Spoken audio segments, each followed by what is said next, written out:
ইতিবাচক মানুষেরা অন্ধকারের ভেতরেও আলো সন্ধান খুঁজে পায়। যখন আলো আসে তখন অন্ধকারকে এই বলে ধন্যবাদ দেয় যে অন্ধকার ছিল বলেই আলো সন্ধান মিলেছে।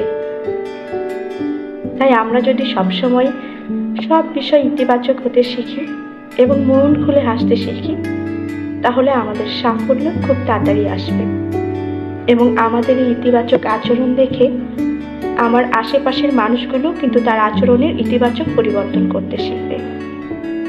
তাই আসুন আমাদের আচরণগুলোকে আমরা ইতিবাচক করি।